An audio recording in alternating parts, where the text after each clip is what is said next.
Hey, soldiers and warriors, this is your sister Fire, and I am back with another episode of Battle Tactics, Snares of the Enemy. We are still talking about Satan's devices in this episode, my brothers and sisters. And this is going to be episode number 12. Now, in this particular episode, we are going to talk about legislation and government. Okay? Legislation and government, and how these are another one of Satan's devices. Now, see, Ephesians 6:12 tells us about how we have wickedness in high places, the dark rulers of this world. And I'm not saying that everyone in government and legislation are wicked, but you can count on that there are a lot of wicked individuals in legislation and in government. Think about how, now they're talking about passing this law where men who identify as women, okay, they identify as women, are, going to be allowed to go in the restrooms with women and children. That could not possibly be a Christian person who passed that law or who is trying to pass that law, my brothers and sisters, okay? A man who identifies as a woman going in the restroom with other women and little girls. And that would be legislation. Now, legislation is in control of the laws that we are supposed to abide by here as citizens. Okay? And so there are certain laws that hinder us as just human beings per se. Okay? And so this is how Satan uses these devices against us, my brothers and sisters, to hold us back, to enslave us, to hinder us, my brothers and sisters. Government, okay? And keep in mind, like I said, not everyone in government and not everyone in legislation is evil. But we have to be real with the situation, my brothers and sisters. Look at the world that we live in. Look at all the wickedness that is going on and certain laws that are being passed, okay? And then where I was going at with the government is that they govern, pretty much our lives. The things that, are allowed and the things that are not allowed. And so that's why, government and legislation, they go hand in hand. They go hand in hand. I want to give an example about how the government, some of the things that they require and pass just don't seem like it's Christian at all. It's godly at all. And once again, I'm not saying everything, that the government passes is evil or wicked, but a lot of it is. So there is an assistance program, okay?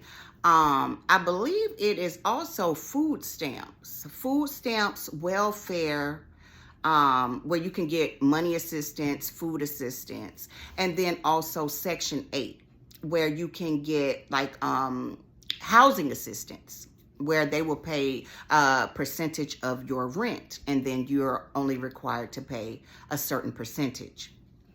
Okay, and so with the, I believe it's all three of them. Yeah, it is. It's all three of them. I want to get my facts right. You're not to have a man. If you are receiving this type of assistance, especially with Section 8, the Section 8 program, housing program, will not allow a man to be in the home with the woman if she is receiving that type of assistance.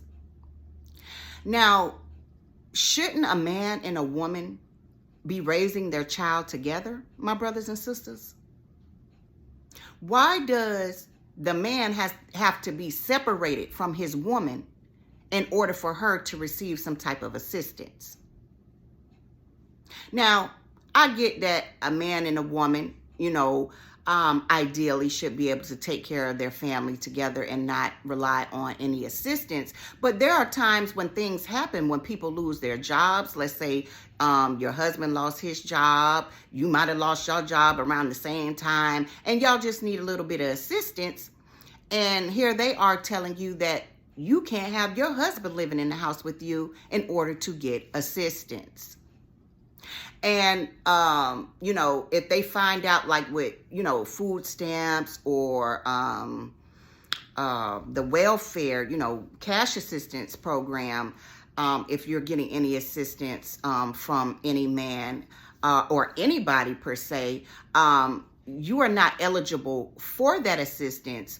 But that kind of makes sense. But what I want to get to is you are required to put the child's father on child support. It didn't used to be like that way back in the day, but I believe it was around, and I know this to be true because I had my daughter in 99. This was around the time that they put that law into play, or I don't know if it's a law, but it's a requirement. A requirement in order for you to be able to receive food stamps or whatnot, that you put your child's father on child support. And so, yes, your child's father should be helping you. But once again, let's say that your child's father does help you and he just hit hard times. Now you're required to put him all the way on child support just to be able to get some government assistance for a certain amount of time until you two can get back on your feet.